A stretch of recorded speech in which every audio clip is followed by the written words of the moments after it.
Good Saturday morning, friends. It's me, Terry Lambertson. This is what I have for you today. Heard someone say, if they never heard your side of the story, then the side of the story they heard is how they already felt about you. It's confirmation bias. And honestly, that freed me. Because the truth is, people who want to misunderstand you will always find a way.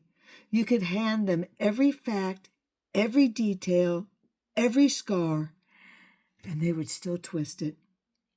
So stop defending yourself to people who are committed to their version of you. Protect your peace, not their perception. Their perception says everything about them and absolutely nothing about you.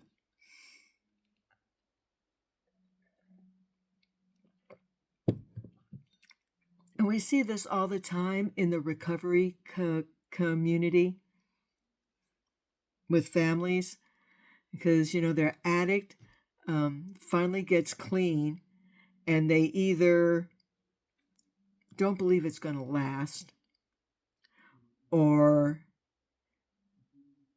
the way they treat that person has just become such a habit that they only see the addict irregardless of how long that person has been sober, and even though that person is living a completely different life,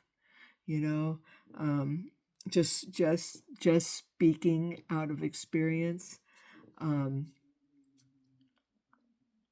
I went through a piece of addiction. I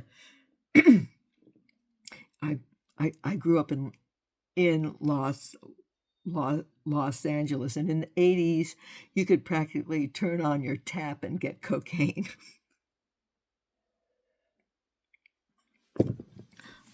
And I went to rehab, and this was long before I had kids.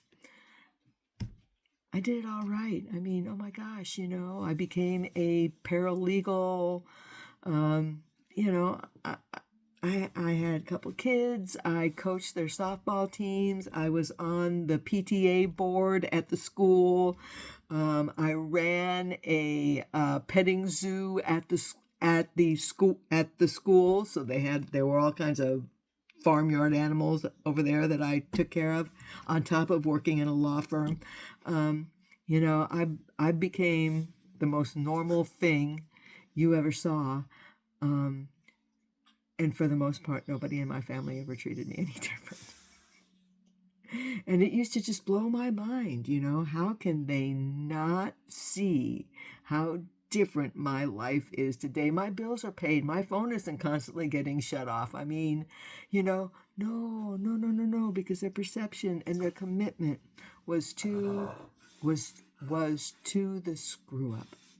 But as we learned in a piece earlier this week, you're not the screw up. You're the chain breaker. You're the chain breaker. Now I'm watching my daughter break family chains that I didn't get to. It's carrying into the next generation. Thank you, Jesus, because it's mind-blowing to watch. All right, you guys, I hope you all have a fabulous weekend, and I will be back with you again on Monday with another Joyce Meyer devotional. I'll see you then, friends. Bye now.